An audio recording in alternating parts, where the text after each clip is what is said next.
Hello everyone, আজকে আমি আপনাদের সামনে কথা বলবো আইএলটিএস এর সবচেয়ে গুরুত্বপূর্ণ টপিক লিসেনিং। প্রথমে লিসেনিং কি জানানোর চেষ্টা করবো, পরে লিসেনিং এর কিছু টিপস এবং ট্রিক্স আপনাদের সামনে শেয়ার করবো। তাহলে শুরু করা যাক। লিসেনিং কি? লিসেনিং হচ্ছে আইএলটিএস এর অত্যন্ত গুরুত্বপূর্ণ একটি পার্ট। লিসেনিং এর আবার 4টি পার্ট রয়েছে। প্রত্যেক পার্টে আপনাদের 10 মিনিট করে সময় দেওয়া থাকবে এবং মোট প্রশ্ন থাকবে 40টি। মোট প্রশ্ন 40টি এবং মোট সময় হচ্ছে আপনাদের লিসেনিং পার্টের জন্য 30 মিনিট। 30 মিনিটে আপনাদের 40টি প্রশ্ন আনসার করতে হবে এবং লিসেনিংটা একবারই শোনানো হবে, দুবার শোনানো হবে। তাই প্রথমবার একটু মনোযোগ দিয়ে শুনতে হবে। একবার যদি মিস করেন তাহলে আনসারটাই মিস হয়ে যাবে। তবে প্যানিক হওয়া যাবে না, পরবর্তী প্রশ্নে তাড়াতাড়ি মুভ করতে হবে। তো এবার শুরু করা যাক টিপস এবং ট্রিক্সের খেলা। লিসেনিং এর টিপস এবং ট্রিক্স অত্যন্ত গুরুত্বপূর্ণ।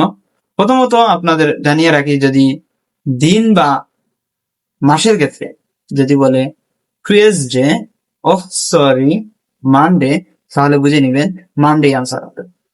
সেকেন্ড যে টিপস এবং ট্রিক্স সেটা হচ্ছে গিয়ে কোনো নাম যদি ভেঙে বলে বা কোনো লেটার কোনো ওয়ার্ড ভেঙে বলে, যেমন MAHFUJ, তাহলে প্রত্যেকটা অক্ষর খুবই মনোযোগ দিয়ে শুনবে, কারণ এটাই আনসার হওয়ার সম্ভাবনা খুবই বেশি।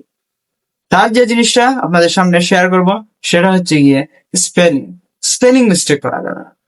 প্রত্যেকটা স্পেলিং রুড নাকি রুড বললো সেটা আপনাদের প্রেজেন্ট ফর্ম নাকি পাস্ট ফর্ম প্রশ্ন চেয়েছে, এই প্রশ্নটি ভালোভাবে বুঝতে হবে এখানে প্রেজেন্ট ফর্ম নাকি পাস্ট, কারণ এখানে উচ্চারণ কিন্তু সেই। 4 নম্বর যে গুরুত্বপূর্ণ জিনিস হচ্ছে লিসেনিং এর, সেটা হচ্ছে সিঙ্গুলার এবং প্লুরাল।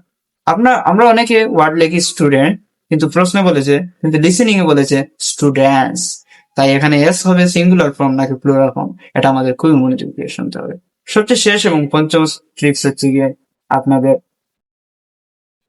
একবারেই লিসেনিং শোনা হবে, সেটা মনোযোগ দিয়ে শুনতে হবে। ধন্যবাদ, আজকে এ পর্যন্ত।